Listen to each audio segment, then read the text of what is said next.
area and work.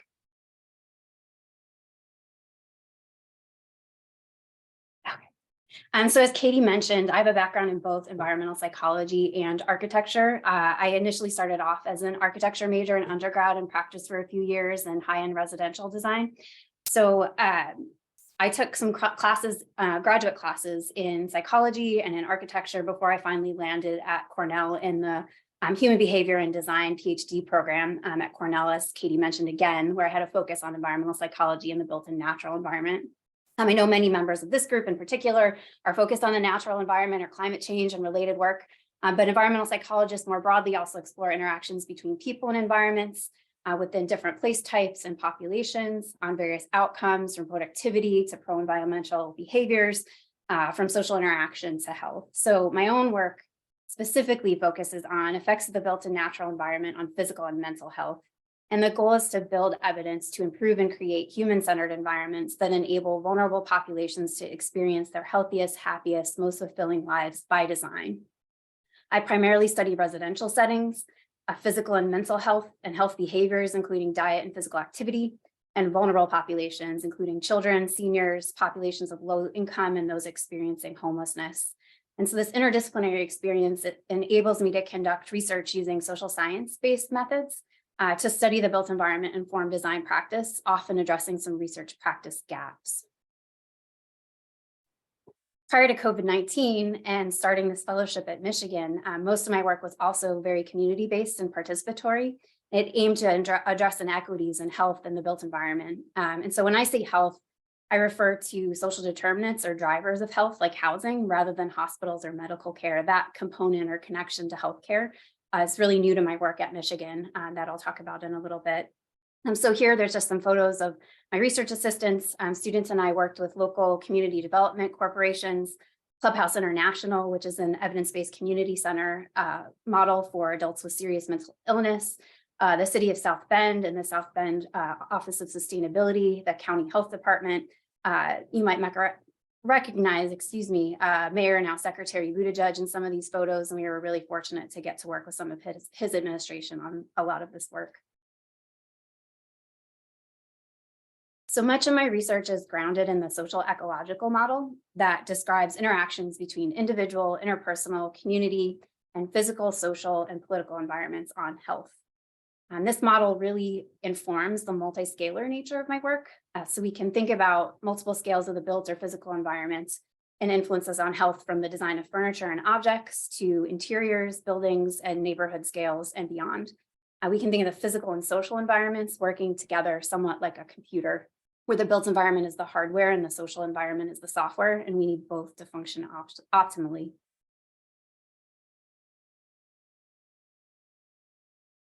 I primarily research and aim to inform design at 3 of these built environment scales. So thinking of interiors, focusing on individual or collection of design features within a single space.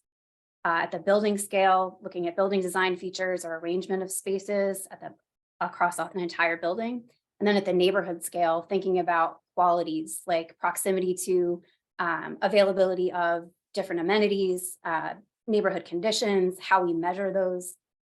For example, prior studies at these scales have included how residential kitchen and school cafeteria design can affect food choices and eating behaviors, how housing design might moderate perceptions of crowding and its effects on psychological well-being at the building scale, how permanent supportive housing design and mental health are related, again, at the building scale.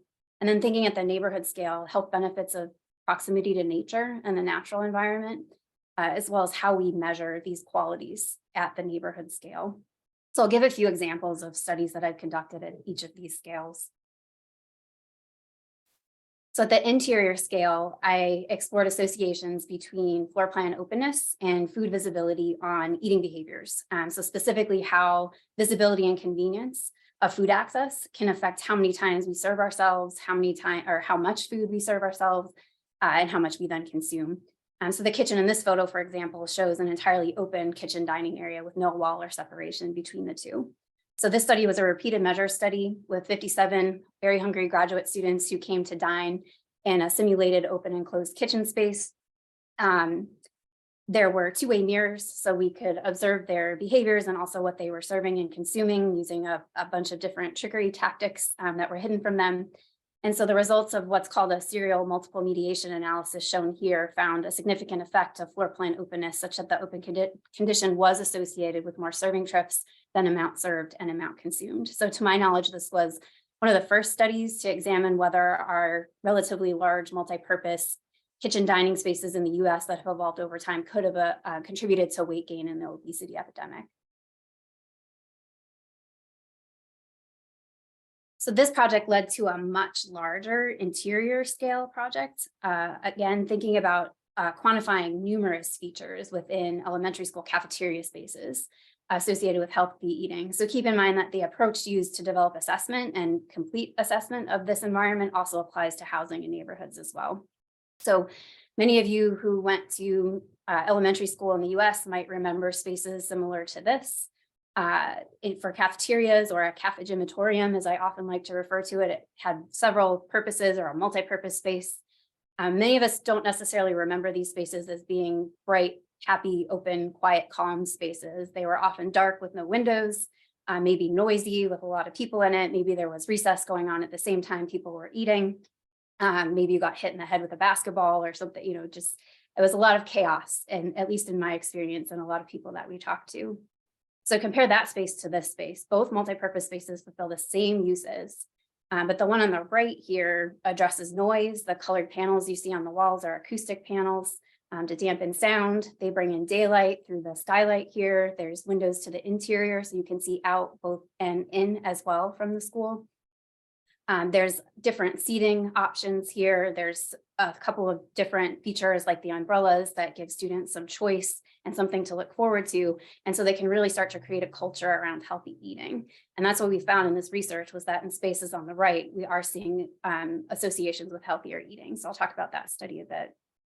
So the cafeteria assessment for elementary schools, or cafes for short, looked at cafeteria and serving attributes that were associated with healthy eating across 4 environmental scales, and especially in under-resourced US elementary schools. So the 4 scales, we're thinking about the room overall, the furniture in both the dining and the serving and kitchen areas, and then the serving tray and individual food items. And we looked at those so we could kind of control for those and isolate those room and furniture items, because food preferences and food qualities also affect our outcomes, which in this case were fruit and vegetable consumption here. So the context of the study was that there was a need to increase participation in healthy eating and the USDA free and reduced price meal programs. And these settings are unique in that meals are prepaid by parents in elementary schools, so there's no influence of price on what you select to eat for lunch. There's often limited to no choice in the variety of meals that are offered, especially in under-resourced elementary schools. And the portion sizes are set by the USDA, so students can't help themselves to as much or as little as they want of different things. And all of these different features are predictors of food consumption, especially in teens and adults. So we were interested in design features that were associated with particularly selection and consumption of fruits and vegetables, and developing a reliable and valid assessment and some intervention suggestions for schools. So there were 61 schools that had at least 50% free and reduced price meal participation. There were over 3,000 students from 2nd to 5th grade in multiple classes per school. The outcomes, as I mentioned, were the selection and consumption of fruit and vegetables, and that was measured using something called lunch tray photography. So the results found or developed a tool that had 198 items. They were each scored from 0 to 1. And so you could sum them up out of 100% and provide a scorecard or grade, for example, and then accompany each of those scores with intervention suggestions. So this tool was objective, open source. It automated assessment and scoring intervention suggestions via a mobile app. There were low and no cost interventions that were suggested, in addition to some that were more costly. And this area of work was really interesting because research shows that the underlying concepts related to built environment and eating behaviors can apply to multiple populations and place types in the US, and they can work both directions. They can encourage healthy eating, or they can discourage you from eating other items as well. So there's implications here, not only for elementary schools, but for example, seniors in residential care facilities, military personnel who need to increase calorie intake. So we can also think about interactions between these types of spaces, kitchens and cafeterias, and community access and food deserts as well. So moving to the building scale, this next study included a couple factors at that scale and we explored the potential of housing design attributes to moderate effects of crowding on children's psychological well-being. So here the design features were bedroom window area, so a child's bedroom window area, the bedroom ceiling height, and its overall volume. So thinking about the proportion of space, home floor plan arrangement that was measured using space syntax, if you've heard of that term before. And we were particularly using architectural depth and permeability from that literature. And the outcomes here were parent-reported psychological health and physiological stress measures. There were stress hormones and urine samples taken from participating children. And then the population of children was from a longitudinal study on poverty that in the first wave of that had floor plans of each child's home drawn. So it was a secondary analysis for me to look at those floor plans. So we ran correlations and regressions and found that there was an association between bedroom ceiling height associated with reduced negative effects of home crowding. So there's the potential here for design features to improve children's mental health. We didn't explore mechanisms with this study, but some of the ideas we had were that perhaps some psychological theories that suggest we perceive height before width might be at play here. Shorter children's height could be at play here. And perceiving a smaller space is larger if it's taller and so on. And there's some other literature that looked into this as well, but we need more work to understand and unpack this association. Then finally, at the neighborhood scale, of particular interest to this group, I think, is work that I've done looking at the health benefits of nature in residential settings, particularly related to mental health and also chronic pain. I've worked on development of some measurement neighborhood measurement tools that I'll talk about in a bit, and I'm continuing some of this work at Michigan. So here there was a chapter in the Oxford Handbook of Environmental and Conservation Psychology that I co-authored with Nancy Wells, another study with Professor Wells that looked at how nearby nature can buffer the experience of pain among senior residents who have chronic pain. So while this work is very interdisciplinary and exciting, it can often be limited to cross-sectional studies, small scale studies. We can often lack detailed or sufficiently large built environment data sets and lack standardized built environment measures or built environment evaluation at all, especially in practice. And all of this can preclude use of advanced analysis methods and the potential for translation and impact. There's also less support for this type of scientific research and dissemination in architecture and related design disciplines, which means that the evidence can sometimes be hard to find, to disseminate or translate into practice and policy. So considering these challenges, I was really excited by the Health and Design Fellowship at the University of Michigan and the potential to address some of these issues using available resources, methods, and opportunities that are at Michigan. So the aim of this fellowship was to look at administrative claims data or health insurance claims data and electronic health records, which we have at very large scale. So Medicare, for example, has millions and millions of people age 65 and over in the data set, and also people of other ages with disabilities as well. And thinking about some of these larger data sets and what questions could we explore about the built environment associated with these health data sets. There's also some great resources in the Institute of Social Research at University of Michigan and the Social Environment and Health Program. The National Neighborhood Data Archive makes a lot of neighborhood scale or area level social and built environment variables available to the public, which is great. And I should mention that the fellowship is embedded in the medical school, and that's how I'm able to access these larger data sets. And I have some interaction with the Taubman College of Architecture and Urban Planning and the Institute for Healthcare Policy and Innovation, where I'm embedded as well. I've also gotten to work a bit with the Housing Solutions for Health Equity Center, which is a new center in the School of Public Health at Michigan that's very interested in housing and urban design related issues. And some other resources that I thought I'd mention to this group that I haven't had the opportunity to explore yet, but I'm really excited to, are at the Population Studies Center. They have several data sets, including the panel study of income dynamics that has a lot of self-reported data, links to Medicare, low-income and subsidized housing, and some other linkages that open up a lot of research opportunities. There are also several other studies like the Detroit Metro Area Community Studies, the National Health and Aging Trends, and the Health and Retirement Study, which many people are probably familiar with.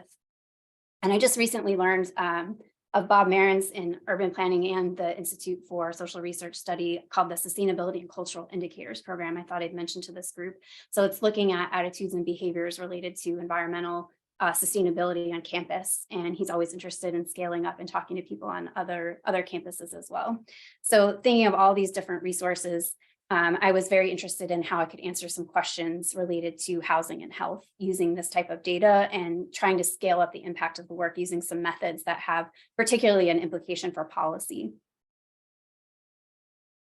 So this built environment and health work more broadly, particularly related to housing and communities, is especially important in the context of current and anticipated housing challenges, shortages, infrastructure investments, the aging population, and health inequities, also within the context of climate change and environmental justice. So as pictured here, you can see there's been a substantial increase in built environment and health work across the last 2 decades, largely related to climate change, which is shown in yellow here, and at community and city scales. Thinking urban planning, regional planning, transportation, and so on. But it's important that we also think about buildings and interactions with these scales and their users and their effects on health. So US adults spend about 90% of their time indoors, yet we rarely measure design features in a way that can inform design practice at a large scale. So this area is also important because understanding a built environment can suggest additional points of intervention to affect health beyond socioeconomic factors, for example. So my work at the University of Michigan on this fellowship is focused on housing and identifying synergies between my area and health services research more broadly. That's using a lot of these large administrative claims data sets. So I bring this understanding of design and environmental psychology and the built environment related to health, how to systematically assess built environments and inform design practice, for example. But health services research is offering a lot of opportunities to explore these large data sets, some more advanced and rigorous methods and connections to policy that can inform and scale up this work. And so I'll describe 3 studies that explore some of these synergies here. So the first is housing instability and healthcare utilization.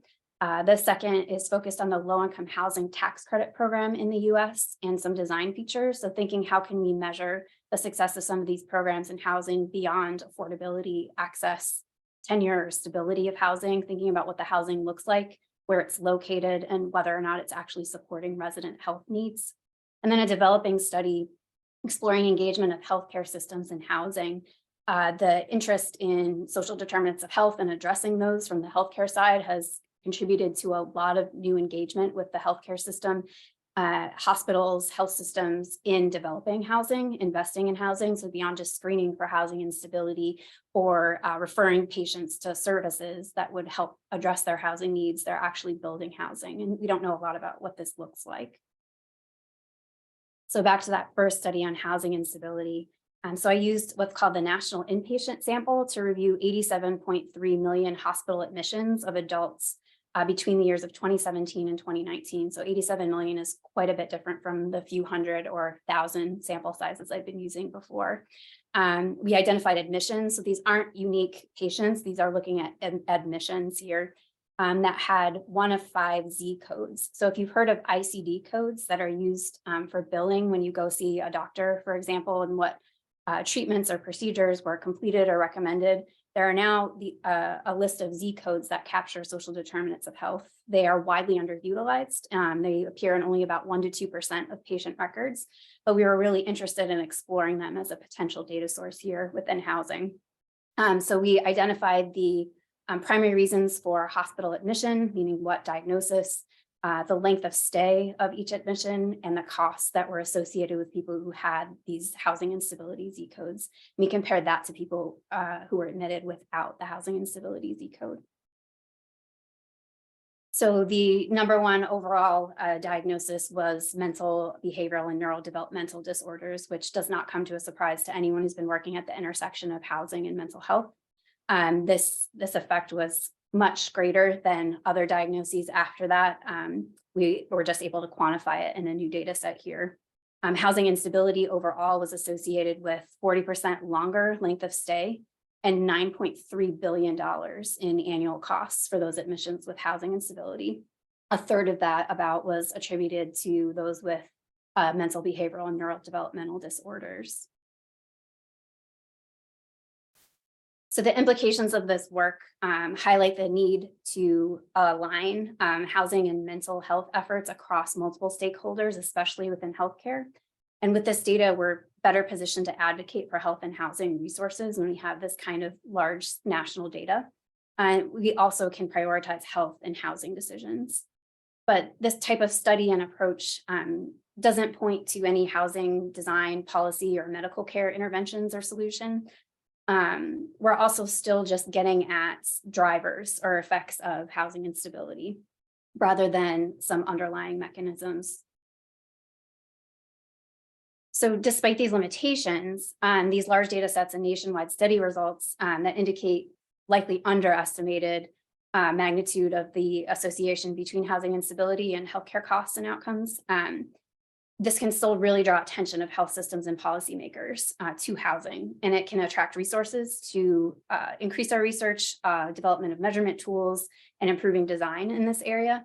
And with more attention and resources, we can expand housing metrics beyond, for example, the number of units, tenure, and cost to include more detailed and holistic quality and health measurements of housing. So for example, in permanent supportive housing, which is income qualified housing coupled with supportive services for adults experiencing chronic homelessness, we're just beginning to understand how the built environment supports mental health and recovery. Yet we're building a lot of this type of housing in the US with this incomplete understanding. So this review here of 17 studies from numerous disciplines shown here on the left, including environmental psychology, showed that we found that permanent supportive housing characteristics at the individual unit or apartment scale, social spaces, as well as the building scale can contribute to residents' sense of home, their shared common space and sociality, and also features of the dwelling unit and how autonomous residents perceive themselves or are. So thinking about things like safety and security, the size and privacy of spaces, and so on at each of these scales. And the two photos here on the left, the one at the bottom shows, well, they both show example entries into two different facilities. So the one on the bottom, when you enter, you're greeted by an armed guard, an armed police officer from the city who sits at this desk, and every door around you is locked.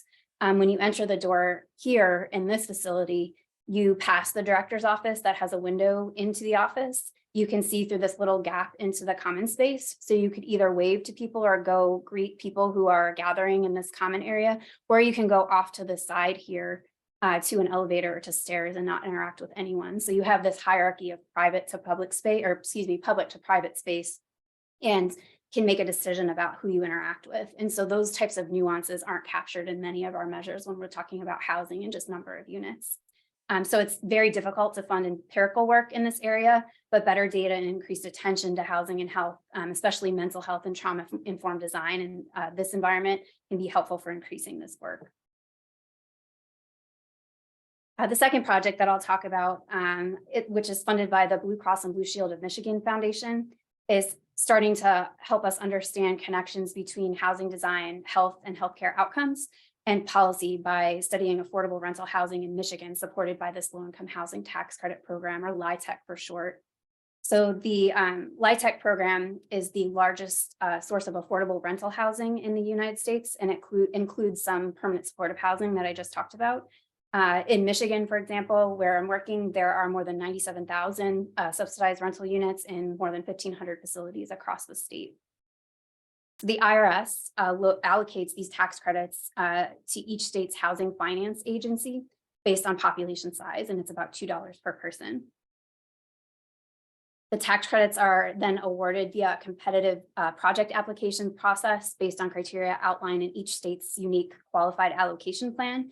These plans are updated every 1 to 3 years, and they contain mandatory as well as incentivized criteria that are worth extra points when you apply, and those criteria often reflect a state's housing priorities. So, for example, a state might award more points to projects in rural areas, or that use environmentally friendly building materials or a green building certification, preserving versus new construction, for example, or projects that offer on-site health services. So some criteria relate to health. There's the potential to add additional health-related items and incentives to this existing mechanism. So several publications have recognized the potential for these qualified allocation plans, or QAPs, to affect health and housing. So one study funded by the Robert Wood Johnson Foundation reviewed all 50 states' QAPs for 59 evidence-based health promoting items. And so those items broadly could fall under categories of housing quality and green building, accessibility and universal design, access to and proximity to different amenities, including transportation and healthcare, promoting good health behaviors like physical activity and healthy eating.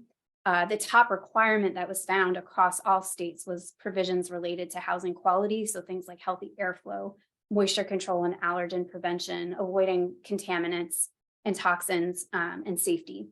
The top incentives or optional features were proximity to neighborhood services and amenities, which can affect site selection for these facilities.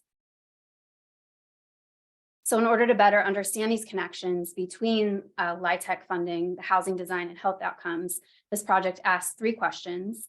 What health-related attributes appear in Michigan's, in particular, qualified allocation plans and LIHTC-supported housing and neighborhoods? We don't know what priorities or incentives actually end up in projects, especially over time. What are the resident health needs and profiles, and are the incentives and requirements aligned with these needs? And then finally, how can this data inform housing and health stakeholders and policymakers in the future, for example, to revise QAP plans in the future? So outcomes include resident perceptions of health promoting attributes and self-reported health. There's a qualitative interview component to this study. The prevalence of healthy housing and neighborhood design features in the QAPs and also these multifamily sites that we're studying. The resident health needs, healthcare cost, access, and utilization. So again, using some of those claims data that I'll talk about on the next slide. And then having a discussion with stakeholders to see how we can better inform future policy and design changes. So the study population included 24 residents of this housing. We were focused on single site multifamily buildings supported by LIHTC in the state of Michigan. And we had access to more than 12,000 Michigan residents living in LIHTC supported housing. And then we'll be able to develop a matched cohort in these health data so we can look at the difference between health profiles of people who do live in this housing and health profiles of people who do not, who are, for example, eligible for both Medicare and Medicaid as a proxy of income. We conducted interviews, as I mentioned.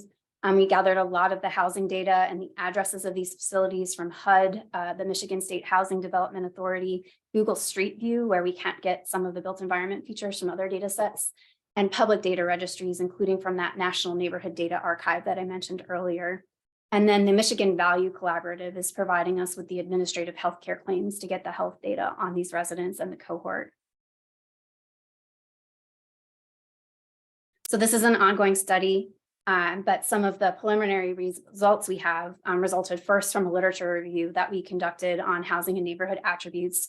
So you can see here, for example, housing attribute examples include indoor environmental quality, exposure to toxins, the presence of air conditioning, safety, accessibility and universal design, outdoor and green space access, open stairs for physical activity, social interaction spaces, and trauma-informed and restorative design features. So we based a lot of our work on some existing healthy housing survey tools, including one developed by Enterprise Communities. And so their most recent green building certification system, for example, includes restorative design features. So there's a pathway to include some health promoting features in green building certification before policies like LIHTC can be updated. Then at the neighborhood scale, usual suspects, thinking of green space, location to amenities and transportation, jobs, healthcare, schools, also daycare, air quality, traffic noise, urbanity or residential density, walkability, crime and safety, and then some socioeconomic factors as well. So we included resident interviews in this process because we wanted to understand what they perceived as important to their health, whether or not it aligned with those features we just saw from the literature or not, and existing survey tools.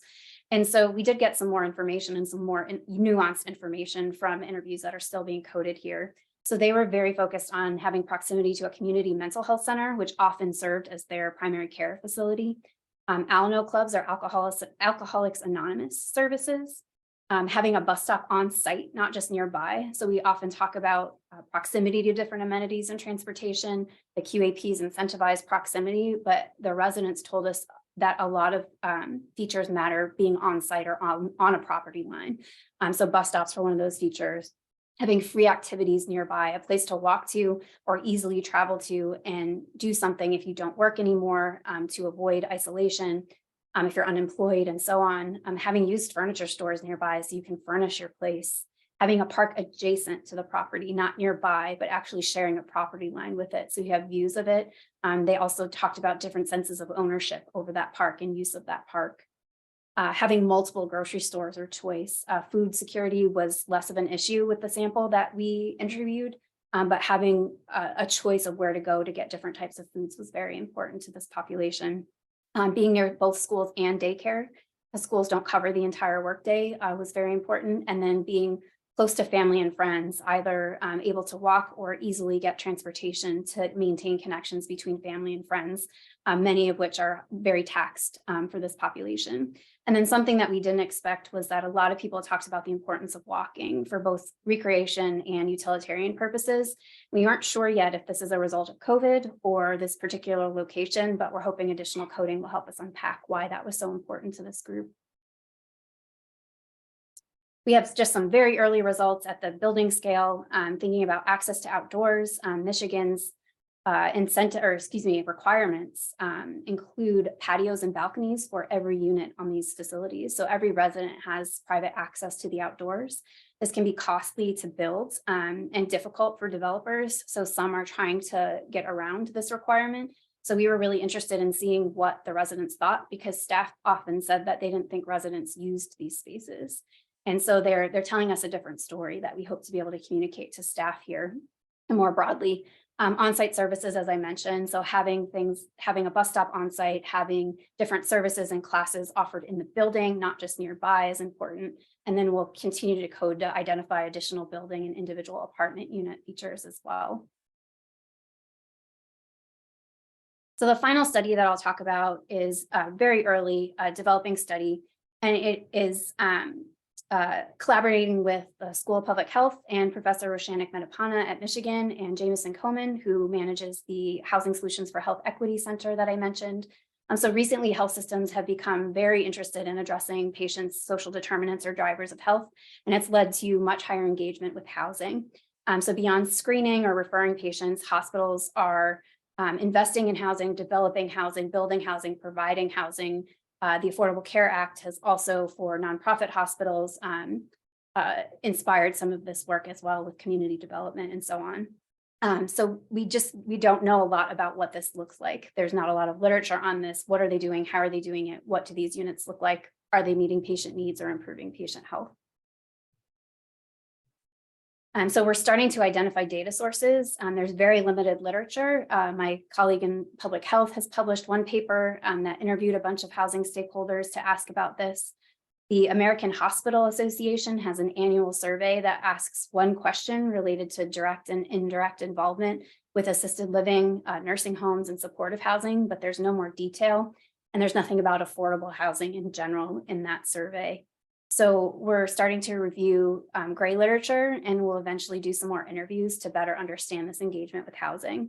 So again, engagement can range from nothing to screening to referring patients to investing in housing to actually developing and providing housing. And this can just be general development in the community, it can be for employees, or it can be targeted to patients who are high utilizers of care at those hospitals. We're interested in understanding, for example, like what the funding portfolios are, what types of partnerships and legal issues are encountered, and as well as the design itself. So we're looking at how can we evaluate this engagement, and more importantly, the housing that's being created. So if the goals are to address health and invest in the community and reduce healthcare costs, what's the return on investment? Is the housing design supporting resident health and well-being, community needs, environmental sustainability, for example? What does the housing look like? Is it using best practices or reinventing the wheel? Can we learn some lessons from how hospitals and health systems are engaging in this type of housing? Can we address some of the issues with federally subsidized housing and the length of the process? Or can we inform hospitals' investment in housing with work that we've already done or evidence we already have? And more broadly, should hospitals and health systems be the ones developing housing, or should they be advocating and supporting other existing mechanisms? Those are all questions that we're hoping to start to answer with this work here. So just some examples of the future directions of this project. We want to make sure that our work is engaging residents. There's quite a wide variability in housing and health needs and preferences. A lot of the existing literature on subsidized housing, affordable housing, and health often omits resident engagement and perceptions in quantitative work, especially. The population, location, and context can affect this a lot. So we want to make sure that they're involved in the research, but also the solutions and the design for these types of housing facilities. We need to address barriers, especially thinking about the qualified allocation plans and LIHTC more broadly. So there's often a lot of pressure to reduce upfront costs, but incentives to, for example, include like on-site healthcare services, add more costs. So there are these conflicts in the policies and actually getting the funding, because it's highly competitive, that we have to think about addressing or helping developers work through better, so they're not discouraged from including some of these health promoting features. We also have to think about balancing health promotion with medical care. Talking about housing as healthcare can often become a very medicalized conversation. So we want to think more broadly about the drivers of health and communities and preventive health, and then building evidence to be able to implement these things. LIHTC is not the only existing funding mechanism. There are others. We can look at other states. I also mentioned some green building certification systems that are including health promoting features that we can be looking at, and some healthy building certifications that have not made it to the affordable housing sector yet. So that's another area for growth. We also need a lot more training and implementation across all the stakeholders that are involved in these projects, because a lot aren't aware of how design can affect health as well. And then finally, thinking about hospital engagement with housing design, we need to be documenting, researching, and evaluating this type of work, getting better data and linking it, coming up with standardized measures and best practices and so on. And making sure, again, that we have engagement from all stakeholders and residents to be able to inform some strategies and best practices for this type of work. So I'll end here just thinking more broadly about my line of work, but this field of work, thinking about design, built environment, and health, and environmental psychology. And so one thing that I've encountered in trying to get these larger data sets that have the potential to inform policy is that a lot of them don't exist. We don't have nationwide data sets about the built environment in many cases that are comprehensive or granular enough to use with these health outcomes.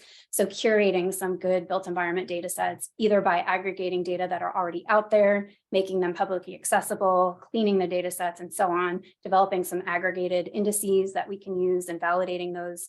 We really need a better data source to be able to scale up and improve and increase the impact of this type of work. Also, there's a need to disseminate this type of work and educate a lot of different stakeholders in research, practice, policy, students in multiple disciplines. Often people making built environment decisions are not people informed in this area. And so, for example, a hospital might be thinking very much about clinical health outcomes rather than how do we promote physical activity and social interaction in a housing facility. So we really need to be scaling up our dissemination and our awareness of this work and meeting different disciplines where they are, so it's understandable to them and usable to them. And then finally, thinking about translation. So the cyclic connection between research, practice, and policy, how can all inform each other? How do we start working together rather than having these major gaps in between research and practice, and then really being able to speak the language of policy? My own training, for example, did not include a lot of policy work or training. And so understanding how to frame that type of study, who to include early on, what types of funding is needed to support that work, and so on, I think is a really critical component, especially for us as environmental psychologists. And for people working in climate change, there's a lot of opportunity for that pathway now. There's a little bit less in health. So there's a lot of synergy building between health and sustainability, environmental sustainability right now. And then finally, just making sure that we're centering appropriate engagement and equity throughout this entire process. That is a piece that has been missing for a long time, and we're seeing more and more of, and I hope that continues in this work and as we build these better data sets. So I'll just thank the funders, collaborators, and co-authors here, participants of all the studies. Again, thanks to this group for the invitation to speak. And with that, I'll turn it back over to Katie for Q&A. Fantastic. Thank you so much, Kim. It is such a pleasure to have you sharing all of this with us. I love that you are bridging the gap, not just between research and architecture and design practice, but also bridging the gap with policy and advocacy, which is something that I think many of us know is important and know that our work can benefit, but don't necessarily know how to take that first step. And it's thrilling to learn a little bit more about the University of Michigan and how the infrastructure of that system is starting to support this work as well. So thank you so much for sharing. If you have questions, please feel free to put them in the chat and we will open up Q&A with Dr. Rawlings. But while you're thinking of questions, Kim, I have a few queued up. I can see that we have a few students and postdocs on the call right now. So I'd love, if you're okay with it, to pick your brain a little bit about your career. You moved from high-end architecture practice to academic research. So what prompted you to make that switch? Are you happy that you did it? Tell us a little bit more about that. It's a great question. So when I was an architecture student in undergrad, I was really interested in how the built environment can affect our psychological well-being, our emotions. I had some issues with like seasonal affective disorder and those kinds of things, being locked in studio for all hours of the night. And so I really just had this intuition that there was more that architecture could do. And I graduated 20 years ago this year. So we did not talk a lot about architecture and health or at all. We also didn't have a lot of evidence. There was very much here's how we're going to design, we're going to do this. And I was the annoying 8-year-old who just kept saying, why? And I would say that sort of nagging why just stuck through my work in high-end residential and trying to find graduate school. The other piece of architecture was that, I didn't write a paper. I didn't take any research methods. I did not know what a peer-reviewed journal article was when I graduated. So I had to figure all of that out for myself while working full-time. And I worked in an office that, again, was obscenely high-end residential. We were in a basement office that had like really bad air quality, poor lighting. I was freezing, all the time when everybody else was hot, those typical kinds of workplace issues. So I would say that was sort of the first inkling that I knew I wanted to look at architecture and health. And then I ended up taking psychology courses at Columbia for a year in a post-bac program. And that's how I ended up discovering environment and behavior, the Journal of Environmental Psychology. And I just knew that that's what I wanted to do. So it took me several years to land in a PhD program. I started in 2 other programs first, one where I was the only student, 4 of their 5 faculty retired. It was not a linear process at all. So if you're feeling a little lost or have a bunch of friends who are, for example, going to medical school or graduate school in engineering, where there's a very clear defined pathway, this was not like that. And I'm still hearing similar stories, although it sounds a little bit easier now than it was then. But yes, I'm very happy. I'm thrilled with the program that I worked on at Cornell, where Katie and I were both students. I think we just missed each other when we were there. But yes, I was very excited to be able to continue connecting with design and using a lot of my design skills, but then learn these more rigorous research methods to start answering the why, but then also the how. How can we start informing better design, and how can I use my skills to help make things better for people who aren't necessarily affording high-end residential facilities?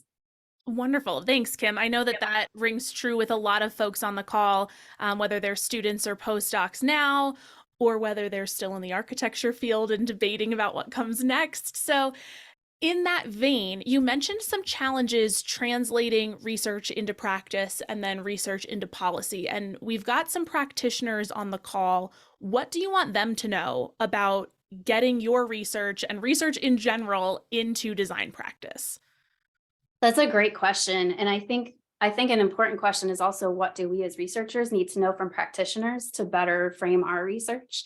But in housing, for example, there's a big gap between the healthy housing literature chapters and how housing is actually funded, built, especially in the affordable and subsidized housing sector and permanent supportive housing in particular. So we just sort of lump together all of these housing and neighborhood features, but we need to know about site selection first, and we need to know very different types of information at different times in the design process on the practice side than researchers necessarily understand. So in public health, for example, if they're writing chapters on or doing studies on housing and health, working with practitioners to really understand how can we take the empirical results that we have, but then test them in practice. How can we repackage them, talk about design guidelines and best practices, looking at case studies, especially in the regions that are of interest or the states, in the case of this funding strategy that I was talking about, because it differs. It differs by every municipality, every state. And as we saw from residents too, that the features that they're interested in and perceiving as important to their health aren't necessarily what the evidence is saying too. So I would say that there just needs to be more collaborations between researchers and practitioners more broadly, and bringing us in the process on both sides early on, so we can start designing and framing our studies or our projects with the other, with translation to the other, informing the other side in mind. I thought that was a really meaningful part of the last study that you presented, that staff seemed to think differently than what residents were actually feeling, and that had the potential to inform policy across the state. So how do we identify and access resident populations? How do we approach qualitative research with the sensitivity that it needs for vulnerable folks? We see this in practice a lot, right? We talk about doing stakeholder research, and then we just go into the community and start asking questions. So what should people know about doing meaningful, sensitive, qualitative work? That's a really important question. It's very different than just a town hall or an open forum that we see a lot on the practice side. I will say it is time consuming and costly. So the recommendation I usually have is to try to partner with an academic team. We're always looking for more data, more projects, more opportunities. So we can apply for funding that will compensate participants. For example, we know how to connect with housing authorities, nonprofit housing developers who are managing facilities, and connect us with residents. So in this case, that's exactly who we connected with and how we were able to access. So we were able to compensate them modestly, and they recruited for us. They helped with scheduling. And so on the practical side, they did a lot of the planning of that, so we could focus on developing the sensitive interview questions, pilot testing them, and then running them. And I have a co-author at the University of Illinois, Christina Bolo, who focuses on trauma-informed design and permanent supportive housing.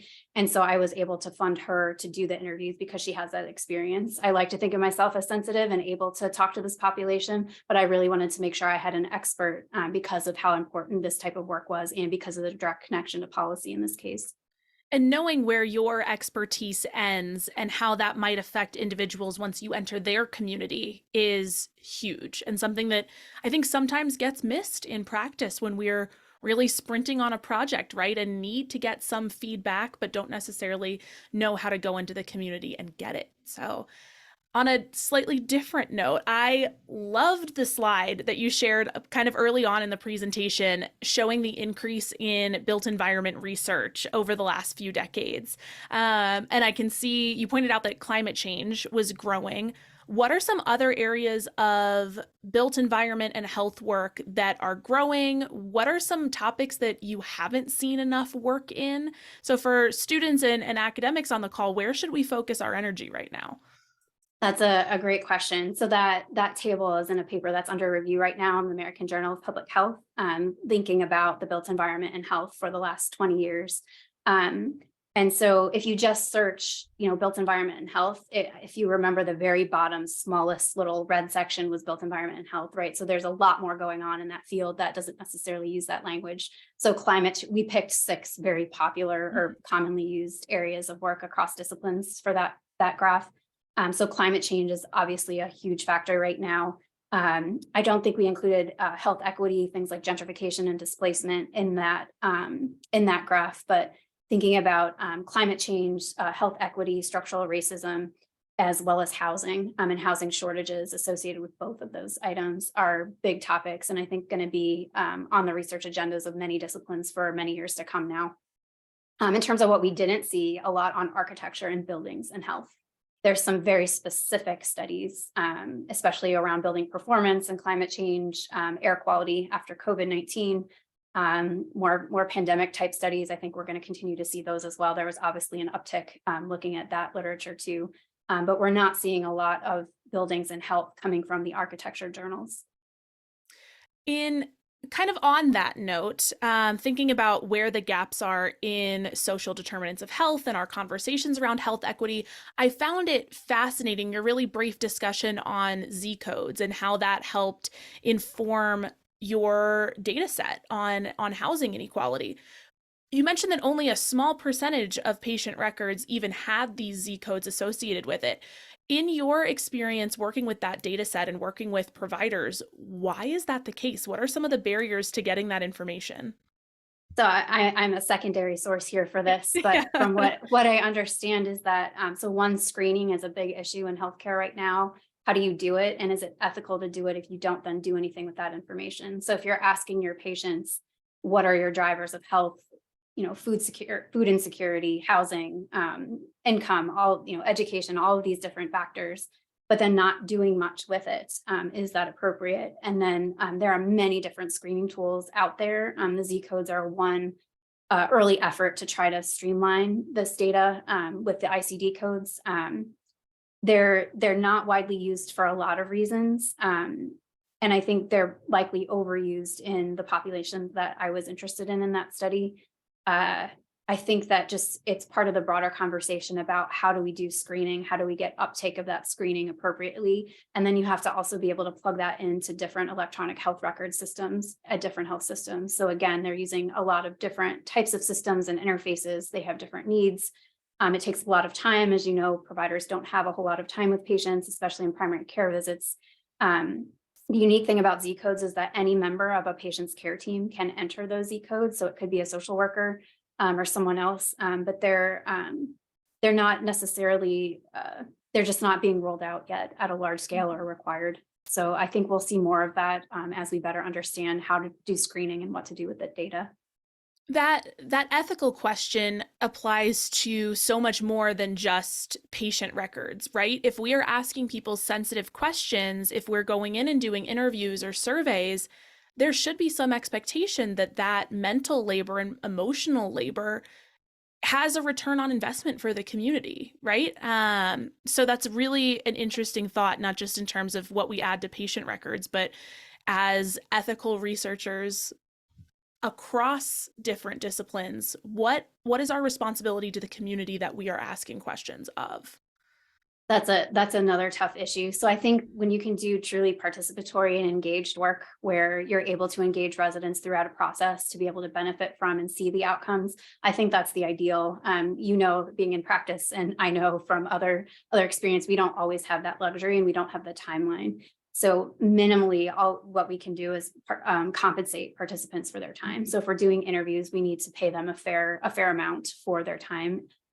We also can't compel people to participate or offer an incentive that would perhaps coerce someone to participate because they need the money and they're not necessarily interested in or eligible to participate in the study. So I think that just making sure that the people we are interviewing are very clear on the purpose of the information or the purpose of the study, why the information is being gathered, how it will help, whether or not it will help them personally, and just being transparent about that. And then just accepting the limitations of a volunteer sample. That's a point of contention between health services research and some of this work is that we're not using random samples. And it's just not ethical in many cases to do that. So it's a very challenging topic. It's very hard to do beyond just compensating participants when you are on a very short project timeline. But I think these developing relationships and having a research agenda that continues to work with the partners and these participants, so they can think all the way through and see all the way through to final interventions and how their information is being used is a goal to work towards. Thank you for bringing that up. I feel like we could have an entire secondary conversation about doing ethical participatory research and what we owe to our participants in our communities, but I'm going to wrap it up now unless there are any last final questions. I don't see anything in the chat here. Let me look over at LinkedIn. It looks like we are ready to wrap up. So Kim, thank you so much for joining us. Thank you for kicking us off for the 2023 webinar series.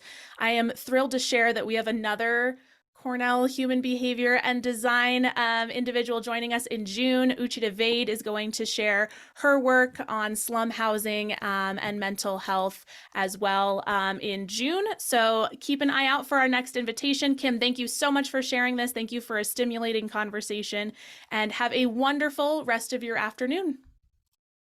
Thank you.